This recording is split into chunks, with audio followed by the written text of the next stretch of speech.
എല്ലാ വിദ്യാർത്ഥികൾക്കും പുതിയൊരു വീഡിയോയിലേക്ക് സ്വാഗതം. ഈ വർഷത്തെ +1 ഹയർ സെക്കൻഡറി സ്പോർട്സ് കോട്ട പ്രവേശനത്തിനായിട്ടുള്ള അപേക്ഷകൾ നാളെ അവസാനിക്കും. അപ്പോൾ വിദ്യാർത്ഥികൾ SSLC സേ പരീക്ഷ എഴുതി ജയിച്ച വിദ്യാർത്ഥികളും അതുപോലെ തന്നെ ഇതുവരെ സ്പോർട്സ് കോട്ടയിൽ അപേക്ഷിച്ച് അലോട്ട്മെൻറ്റ് കിട്ടാതിരുന്ന വിദ്യാർത്ഥികളും അതുപോലെ സ്പോർട്സ് കോട്ടയിൽ ഇതുവരെ അപേക്ഷ സമർപ്പിക്കാൻ പറ്റാതിരുന്ന വിദ്യാർത്ഥികൾക്കും ഈ ഒരു അപേക്ഷ സമർപ്പിക്കാവുന്നതാണ്. നിലവിൽ നിരവധി വേക്കൻസീസ് ആണുള്ളത്. ആദ്യം തന്നെ നിങ്ങൾ hskp.kerala.gov.in വെബ്സൈറ്റ് ഓപ്പൺ ചെയ്യുക. അതിനുശേഷം നിങ്ങൾക്ക് ഇവിടെ കാണാൻ പറ്റും സ്പോർട്സ് കോട്ട വേക്കൻസീസ് എന്ന് പറഞ്ഞുകൊണ്ട് കാണാം. അപ്പോൾ അതിൽ ക്ലിക്ക് ചെയ്യുക. അതുപോലെ തന്നെ നിങ്ങൾ ഏത് ജില്ലയിലേക്കാണോ അപേക്ഷ സമർപ്പിക്കാൻ ഉദ്ദേശിക്കുന്നത് ആ ഒരു ജില്ല സെലക്ട് ചെയ്യുക.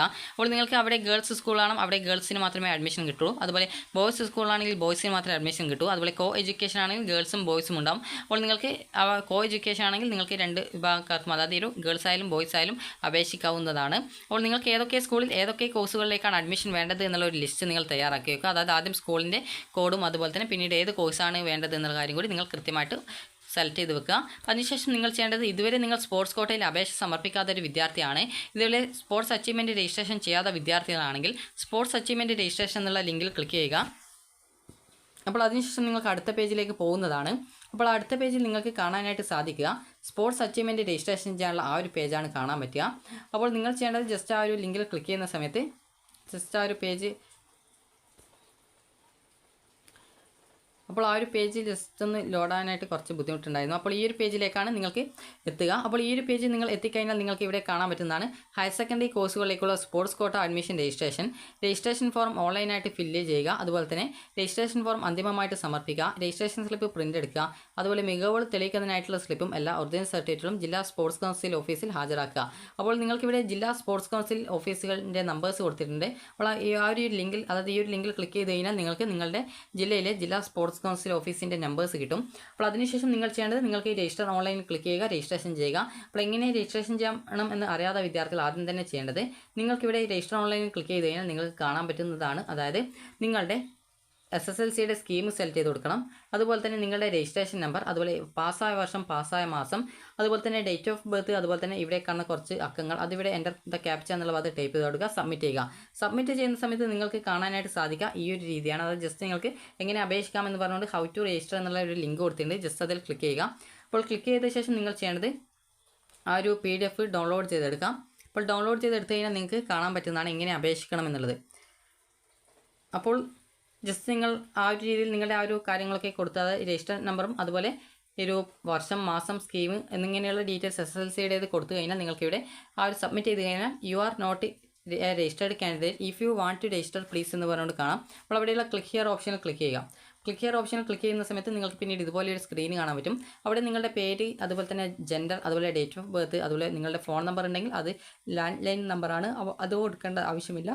അതുപോലെ തന്നെ നിങ്ങളുടെ മൊബൈൽ നമ്പർ കൊടുക്കുക, അതുപോലെ ഇമെയിൽ ID ഉണ്ടെങ്കിൽ കൊടുക്കുക, അതുപോലെ തന്നെ അഡ്രസ്സ് കൊടുക്കുക, അതുപോലെ തന്നെ പിൻകോഡ്, അതുപോലെ ജില്ല എന്നിവ കൊടുക്കുക, സബ്മിറ്റ് ചെയ്യുക. സബ്മിറ്റ് ചെയ്ത് കഴിഞ്ഞാൽ പിന്നെ ഇതുപോലെ ഒരു പേജ് കാണാൻ പറ്റും. അവിടെ നിങ്ങൾക്ക് സ്പോർട്സ് ഇനങ്ങളിൽ ഏതൊക്കെ ഇനങ്ങളിലാണ് നിങ്ങൾ പങ്കെടുത്തിട്ടുള്ളത്, അപ്പോൾ അതിൻ്റെ ഡീറ്റെയിൽസ് ആണ് കൊടുക്കേണ്ടത്. ഇവിടെ കായിക നേട്ടം എന്താണ്, അതുപോലെ ഏത് വിഭാഗമാണ്, ഏത് ഇനത്തിലാണ്, ഏത് മാസമാണ്, ഏത് വർഷമാണ് പങ്കെടുത്തത്, അതുപോലെ അതിൽ നിങ്ങളുടെ സ്ഥാനം എത്രയാണ്, അതുപോലെ തന്നെ ന്യൂ റെക്കോർഡാണോ എന്നാണ് ചോദിക്കുന്നത്. അപ്പോൾ ഇത്രയും ഡീറ്റെയിൽസ് കൊടുക്കുക. അതിനുശേഷം വീണ്ടും അടുത്ത സർട്ടിഫിക്കറ്റ് ആഡ് ചെയ്യണമെങ്കിൽ ആഡ് മോർ ബട്ടൺ ക്ലിക്ക് ചെയ്യുക. അപ്പോൾ അതോടുകൂടി നിങ്ങൾ ആദ്യം നൽകിയ ഡീറ്റെയിൽസ് ഓട്ടോമാറ്റിക്കലി അവിടെ സേവ് ഇടാം. അപ്പോൾ അതിനുശേഷം ആഡ് മോർ ക്ലിക്ക് ചെയ്ത ശേഷം പിന്നീട് അടുത്ത ഡീറ്റെയിൽസ് കൊടുക്കുക, വീണ്ടും ആഡ് മോർ ക്ലിക്ക് ചെയ്യുക. ഇനി പിന്നീട് എന്തെങ്കിലും ആഡ് ചെയ്യണമെങ്കിൽ വീണ്ടും ആഡ് ചെയ്യുക, ആഡ് മോർ ക്ലിക്ക് ചെയ്യുക. അതിനുശേഷം ഇവിടെ അച്ചീവ്മെൻറ്റ് ലിസ്റ്റ് എന്ന് കൊടുത്തിട്ടുണ്ട്. അപ്പോൾ അതിൽ ക്ലിക്ക് ചെയ്ത് കഴിഞ്ഞാൽ നിങ്ങൾ നൽകിയിട്ടുള്ള സർട്ടിഫിക്കറ്റ് ഡീറ്റെയിൽസ് കാണാൻ പറ്റും. അപ്പോൾ അതിൽ ഏതെങ്കിലും റിമൂവ് ചെയ്യണമെങ്കിൽ അതിന് നേരെയുള്ള ഡിലീറ്റ് ഓപ്ഷൻ ക്ലിക്ക് ചെയ്താൽ അത് മാത്രമായിട്ട് റിമൂവ് ചെയ്യാവുന്നതാണ്. അപ്പോൾ ഈ രീതിയിൽ നിങ്ങൾക്ക് വേണ്ട എല്ലാവിധ സർട്ടിഫിക്കറ്റുകളുടെ സ്പോർട്സിൻ്റെ, നിങ്ങൾ ഇപ്പോൾ 10ാം ക്ലാസ് വരെ പഠിച്ച സമയത്ത് നിങ്ങൾ ഏതെങ്കിലും വർഷങ്ങളിൽ നിങ്ങൾ ഏതെങ്കിലും മത്സരങ്ങളിൽ, സ്പോർട്സ് ഇനങ്ങളിൽ പങ്കെടുത്തിട്ടുണ്ടാകും. അപ്പോൾ അങ്ങനെയെങ്കിൽ സർട്ടിഫിക്കറ്റ് കിട്ടിയിട്ടുണ്ടെങ്കിൽ ഇതിന് അപേക്ഷിക്കാവുന്നതാണ്. അപ്പോൾ അതിനുശേഷം നിങ്ങൾക്ക് ഫൈനൽ സബ്മിറ്റ് ബട്ടൺ ക്ലിക്ക് ചെയ്യുക. അപ്പോൾ അതിനുശേഷം നിങ്ങൾക്ക് ആപ്ലിക്കേഷൻ്റെ പ്രിൻ്റ് ഔട്ട് കിട്ടുന്നതാണ്. അപ്പോൾ ആ ഒരു പ്രിൻ്റ് ഔട്ടും എടുത്തുകൊണ്ട് നിങ്ങൾക്ക് പ്രിൻ്റ് ഔട്ടിൽ നിങ്ങളുടെ ആ ഒരു സ്പോർട്സ് കോട്ടയുടെ രജിസ്റ്റർ നമ്പറും കാര്യങ്ങളൊക്കെ ഉണ്ടാവും. അപ്പോൾ നിങ്ങൾ ചെയ്യേണ്ടത് അതും എടുത്തുകൊണ്ട് നിങ്ങളുടെ ജില്ലയിലെ ജില്ലാ സ്പോർട്സ് കൗൺസിൽ ഓഫീസിൽ പോവുക. അതിനുശേഷം ആ ഒരു പ്രിൻ്റ് ഔട്ടും അതുപോലെ തന്നെ അപേക്ഷയിൽ കൊടുത്തിട്ടുള്ള എല്ലാവിധ സർട്ടിഫിക്കറ്റുകളുടെ ആ ഒരു ഒറിജിനലും നിങ്ങൾ നിർബന്ധമായിട്ടും എടുക്കണം. അപ്പോൾ അതൊക്കെ എടുത്തുകൊണ്ട് നിങ്ങൾ ജില്ലാ സ്പോർട്സ് കൗൺസിൽ ഓഫീസിൽ പോവുക. നിങ്ങൾ ആ ഒരു കാര്യങ്ങളൊക്കെ അവിടെ നിന്ന് വെരിഫൈ ചെയ്യും. നിങ്ങളുടെ ആപ്ലിക്കേഷൻ്റെ പ്രിൻ്റ് ഔട്ടും അതുപോലെ തന്നെ നിങ്ങളുടെ ആ ഒരു ഒറിജിനൽ സർട്ടിഫിക്കറ്റും കാര്യങ്ങളൊക്കെ വെരിഫൈ ചെയ്ത ശേഷം നിങ്ങൾക്കൊരു സ്കോർ കാർഡ് കിട്ടും. അപ്പോൾ സ്കോർ കാർഡ് കിട്ടിയ ഉടനെ നിങ്ങൾ ഒന്നുകിൽ അക്ഷയ വഴിയോ ഇൻ്റർനെറ്റ് കഫേകൾ വഴിയോ പോവുക. അതായത് അവിടെ പോകുക. അതിനുശേഷം നിങ്ങൾ ഈ ഒരു അപേക്ഷ സമർപ്പിക്കുക. അപ്പോൾ നിങ്ങൾ ഇതുവരെ അപേക്ഷ സമർപ്പിക്കാത്ത വിദ്യാർത്ഥികൾ ആദ്യം തന്നെ നേരത്തെ പറഞ്ഞതുപോലെ സ്പോർട്സ് കോട്ട വേക്കൻസീസിൽ ക്ലിക്ക് ചെയ്യുക. നിങ്ങൾ ഏത് ജില്ലയിലേക്കാണോ അപേക്ഷ സമർപ്പിക്കാൻ ഉദ്ദേശിക്കുന്നത് ആ ഒരു ജില്ല സെലക്ട് ചെയ്യുക. അതിനുശേഷം നിങ്ങൾക്ക്, അതായത് അവിടെയുള്ള ആ ഒരു സ്കൂളുകളിലെ വേക്കൻസീസ് കാണാൻ പറ്റും. അപ്പോൾ ആ ഒരു വേക്കൻസീസ് നിങ്ങൾക്ക് ഏതൊക്കെ സ്കൂളിൽ ഏതൊക്കെ കോഴ്സിനാണ് അപേക്ഷിക്കേണ്ടത് അതിൻ്റെ ഒരു ലിസ്റ്റ് ആദ്യം തന്നെ നിങ്ങൾ തയ്യാറാക്കി വയ്ക്കുക. കാരണം അപേക്ഷിക്കുന്ന സമയത്ത് മറന്നു പോകരുത്, അതുകൊണ്ടാണ്. അപ്പോൾ അതിനുശേഷം നിങ്ങൾ ചെയ്യേണ്ടത്, അതിനുശേഷം ഇവിടെ ക്രിയേറ്റ് ക്യാൻഡിൽ ലോഗിൻ സ്പോർട്സ് എന്നുള്ള ലിങ്കാണ്. അപ്പോൾ അതിൽ ക്ലിക്ക് ചെയ്യുക. ക്ലിക്ക് ചെയ്ത് കഴിഞ്ഞാൽ നിങ്ങൾക്ക് ഇവിടെ ജില്ല സെലക്ട് ചെയ്ത് കൊടുക്കാണ്ടാവും. ജില്ല സെലക്ട് ചെയ്ത് കൊടുക്കുക. ഏത് ജില്ലയിലാണ് നിങ്ങൾ അപേക്ഷിക്കുന്നത് ആ ഒരു ജില്ല സെലക്ട് ചെയ്ത് കൊടുക്കുക. അതുപോലെ സ്പോർട്സിൻ്റെ രജിസ്റ്റർ നമ്പർ, അതുപോലെ സെലക്ട് സ്കീം, അതുപോലെയുള്ള ഡീറ്റെയിൽസും കാര്യങ്ങളൊക്കെ കൃത്യമായിട്ട് കൊടുക്കുക. കാരണം നൽകുന്ന കാര്യങ്ങൾ തെറ്റിപ്പോയത്, തെറ്റിയാൽ പിന്നീട് തിരുത്താൻ പറ്റുന്നതല്ല. അതിനുശേഷം നിങ്ങൾ സബ്മിറ്റ് ചെയ്ത് കഴിഞ്ഞാൽ നിങ്ങളുടെ ഫോണിലേക്ക് ഒരു സെൻഡ് OTP ഓപ്ഷൻ കാണാൻ പറ്റും. അതിൽ ക്ലിക്ക് ചെയ്ത് നിങ്ങളുടെ ഫോണിലേക്ക് ഒരു OTP വരും. അപ്പോൾ ആ ഒരു OTP നൽകുക. അതിനുശേഷം പിന്നീട് നിങ്ങൾക്ക് പാസ്വേഡ് സെറ്റ് ചെയ്ത് കൊടുക്കാനുള്ള പേജ് വരും. അവിടെ നിങ്ങളുടെ പാസ്വേഡ് കൊടുക്കുക. 2 പ്രാവശ്യം ടൈപ്പ് ചെയ്ത് കൊടുക്കണം. അതിനുശേഷം അപ്ഡേറ്റ് ഓപ്ഷൻ ക്ലിക്ക് ചെയ്യുക, അപ്ഡേറ്റ് ചെയ്യുക.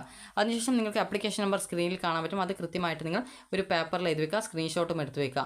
അതിനുശേഷം നിങ്ങൾ ചെയ്യേണ്ടത് ഇവിടെ ക്യാൻഡിൽ ലോഗിൻ സ്പോർട്സ് എന്നുള്ള ലിങ്ക് കാണാം. അതിൽ ക്ലിക്ക് ചെയ്യുക. അപ്പോൾ അതിൽ ക്ലിക്ക് ചെയ്ത് നിങ്ങളുടെ സ്പോർട്സ് കോട്ടയുടെ ആപ്ലിക്കേഷൻ നമ്പറും പാസ്വേഡും ജില്ലയും കൊടുക്കുക, ലോഗിൻ ചെയ്യുക.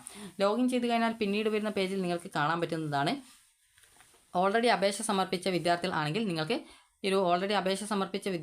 നിങ്ങൾക്ക് കാണാനായിട്ട് സാധിക്കുന്നത് അവിടെ റിന്യൂ ആപ്ലിക്കേഷൻ എന്നുള്ള ഒരു ലിങ്കാണ് കാണാൻ പറ്റുക. അത് റിന്യൂ ആപ്ലിക്കേഷൻ. അപ്പോൾ അതിൽ ക്ലിക്ക് ചെയ്ത് നിങ്ങളുടെ അപേക്ഷയിൽ തെറ്റുണ്ടെങ്കിൽ അതൊക്കെ തിരുത്തി നിങ്ങൾ പുതിയ വേക്കൻസി ലിസ്റ്റ് പ്രകാരമുള്ള ഓപ്ഷൻസ് കൊടുക്കുക.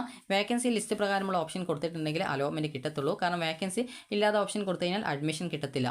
അതുപോലെ തന്നെ അതിനുശേഷം അതിൽ ക്ലിക്ക് ചെയ്ത് നിങ്ങൾക്ക് എഡിറ്റ് ചെയ്യാം. ഇതുവരെ അപേക്ഷ സമർപ്പിക്കാത്ത വിദ്യാർത്ഥികൾ ക്യാൻഡിൽ ലോഗിൻ ചെയ്ത് കഴിഞ്ഞാൽ അതായത് നിങ്ങളുടെ ആപ്ലിക്കേഷൻ്റെ യൂസർ നെയിമായിട്ടുള്ള ആപ്ലിക്കേഷൻ നമ്പറും അതുപോലെ തന്നെ പാസ്വേഡും ജില്ലയും കൊടുത്ത് ലോഗിൻ ചെയ്ത് കഴിഞ്ഞാൽ നിങ്ങൾക്ക് അപ്ലൈ ഓൺലൈൻ എന്നുള്ള ലിങ്ക് കാണാം. അതിൽ ക്ലിക്ക് ചെയ്ത ശേഷം വിദ്യാർത്ഥികൾക്ക് പിന്നീട് നിങ്ങളുടെ ആ ഒരു ആപ്ലിക്കേഷനിലെ എല്ലാവിധ ഡീറ്റെയിൽസും കൊടുക്കുക. എല്ലാവിധ ഡീറ്റെയിൽസും കൊടുത്ത ശേഷം പിന്നീട് നിങ്ങൾക്ക് ഓപ്ഷൻ നൽകാനുള്ള പേജ് വരും. അവിടെ നിങ്ങൾ കൃത്യമായിട്ട് നിങ്ങൾക്ക് വേണ്ട എല്ലാവിധ ഓപ്ഷൻസും വേക്കൻസി ലിസ്റ്റ് പ്രകാരം നൽകുക. അപ്പോൾ അത് നൽകിയ ശേഷം ഓരോ ഓപ്ഷൻ നൽകുന്ന സമയത്തും ആഡ് ചെയ്യുക. അപ്പോൾ ഈ രീതിയിൽ ആഡ് ചെയ്ത് നിങ്ങൾക്ക് എത്ര ഓപ്ഷൻസ് വേണോ അത്രയും ഓപ്ഷൻസ് ആഡ് ചെയ്യുക. അപ്പോൾ അതിനുശേഷം നിങ്ങൾക്ക് ഏതെങ്കിലും ഓപ്ഷൻ വേണ്ടാത്തതുണ്ടെങ്കിൽ ആ ഒരു ഓപ്ഷൻ നേരെയുള്ള ഡിലീറ്റ് ഓപ്ഷൻ ക്ലിക്ക് ചെയ്ത് ഡിലീറ്റ് ചെയ്യാവുന്നതാണ്. അപ്പോൾ ഇങ്ങനെ നിങ്ങൾക്ക് എല്ലാ വേണ്ട ഓപ്ഷൻ അതുപോലെ തന്നെ പിന്നീട് നിങ്ങളുടെ സർട്ടിഫിക്കറ്റ് ഡീറ്റെയിൽസും കാര്യങ്ങളൊക്കെ കൊടുത്ത ശേഷം പിന്നീട് നിങ്ങൾക്ക് സബ്മിറ്റ് ചെയ്ത് പോകുന്ന സമയത്ത് അവസാനം പ്രിവ്യൂ പേജിലെത്തും. അപ്പോൾ പ്രിവ്യൂ പേജിൽ നിങ്ങൾ അതുവരെ നൽകിയ എല്ലാവിധ ഡീറ്റെയിൽസും കാണാൻ പറ്റുന്നതാണ്. അപ്പോൾ അതിൽ നിങ്ങളുടെ എല്ലാവിധ ഡീറ്റെയിൽസും നോക്കി യാതൊരുവിധ തെറ്റും ഇല്ല എന്ന് ഉറപ്പുവരുത്തുക. എന്തെങ്കിലും തെറ്റുണ്ടെങ്കിൽ ആ ഒരു ഓരോ ഡീറ്റെയിൽസിൻ്റെ നേരം ഇതുപോലെ പച്ച ബട്ടണായിട്ട് എഡിറ്റ് എന്ന് പറഞ്ഞുകൊണ്ട് ആ ഒരു ഡീറ്റെയിൽസിൻ്റെ പേരുണ്ടാവും. ഇപ്പോൾ പേഴ്സണൽ ഡീറ്റെയിൽസ് ആണെങ്കിൽ എഡിറ്റ് പേഴ്സണൽ ഡീറ്റെയിൽസ് ഓപ്ഷൻ ഉണ്ടാവും. അപ്പോൾ അതിൽ ക്ലിക്ക് ചെയ്തുകൊണ്ട് വിദ്യാർത്ഥികൾക്ക് നിങ്ങളുടെ ആപ്ലിക്കേഷൻ വീണ്ടും എഡിറ്റ് ചെയ്യാം. അതുപോലെ തന്നെ പുതിയ ഓപ്ഷൻ ആഡ് ചെയ്യണമെങ്കിൽ അങ്ങനെ ആഡ് ചെയ്യാം. ഓപ്ഷൻ്റെ സ്ഥാനം എന്തെങ്കിലും റീഅറേഞ്ച് ചെയ്യണമെങ്കിലോ ഡിലീറ്റ് ചെയ്യണമെങ്കിലോ അങ്ങനെയൊക്കെ ചെയ്യാം. അപ്പോൾ നിങ്ങൾക്ക് വേണ്ട എല്ലാവിധ ഓപ്ഷൻസും നൽകി അപേക്ഷയിൽ യാതൊരുവിധ തെറ്റുമില്ല. അതായത് കാറ്റഗറി കാസ്റ്റ് ഇതുപോലുള്ള കാര്യങ്ങളാണ്, അതുപോലെ പഞ്ചായത്ത് ഇതുപോലുള്ള കാര്യങ്ങളാണ് സാധാരണ തെറ്റാറുള്ളത്. അപ്പോൾ അതൊക്കെ ഉണ്ടെങ്കിൽ കൃത്യമായിട്ട് തിരുത്തി കറക്റ്റായിട്ട് കൊടുത്ത ശേഷം പിന്നീട് സബ്മിറ്റ് ചെയ്യാവുന്നതാണ്. അവസാനം നിങ്ങൾക്ക് ഒരു ചെക്ക് ബോക്സ് ഉണ്ടാകും. അതിൽ ക്ലിക്ക് ചെയ്തുകൊണ്ട് അതായത് നിങ്ങളുടെ ആ ഒരു ആപ്ലിക്കേഷൻ്റെ പ്രിവ്യൂ പേജിൽ നിങ്ങൾക്ക് കൃത്യമായിട്ട് ഇതുപോലെ ഒരു ചെക്ക് ബോക്സ് ഉണ്ടാകും. അപ്പോൾ നിങ്ങളുടെ എല്ലാവിധ ഡാറ്റാസും അതായത് എല്ലാവിധ ഡീറ്റെയിൽസും നിങ്ങൾക്ക് വേണ്ട എല്ലാവിധ ഓപ്ഷൻസും കൊടുത്തു എന്ന് ഉറപ്പാക്കിയ ശേഷം മാത്രം കൺഫർമേഷൻ ബട്ടൺ ക്ലിക്ക് ചെയ്യുക. കൺഫർമേഷൻ ബട്ടൺ ക്ലിക്ക് ചെയ്യുന്നതോടുകൂടി നിങ്ങളുടെ ആ ഒരു അലോട്ട്മെൻറ്റിനായിട്ടുള്ള അപേക്ഷ കൺഫേം ആയി. അതിനുശേഷം യാതൊരു കാരണവശാലും എഡിറ്റ് ചെയ്യാനായിട്ട് പിന്നീട് അവസരം കിട്ടില്ല. പിന്നീട് നിങ്ങൾക്ക് ആ ഒരു അപേക്ഷയുടെ പ്രിൻ്റ് ഔട്ട് എടുക്കാവുന്നതാണ്. പ്രിൻ്റ് ഔട്ട് എടുത്ത ശേഷം നിങ്ങളുടെ കയ്യിൽ സൂക്ഷിച്ച് വെക്കുക.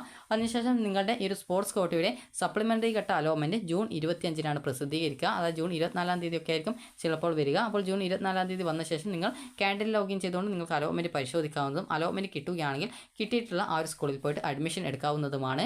അപ്പോൾ നിങ്ങൾക്ക് ഈ ഒരു വീഡിയോ ഉപകാരപ്രദമായിട്ടുണ്ടെങ്കിൽ ലൈക്ക് ചെയ്യുക. അതുപോലെ ഇതുവരെ സ്പോർട്സ് കോട്ടയിൽ അപേക്ഷിച്ചിട്ടില്ലെങ്കിൽ ഉടൻ അപേക്ഷിക്കുക. അപ്പോൾ ഈ ഒരു വീഡിയോ നിങ്ങൾക്ക് ഉപകാരപ്രദമായിട്ടുണ്ടെങ്കിൽ ലൈക്ക് ചെയ്യുക, ഷെയർ ചെയ്യുക. Thank you for watching.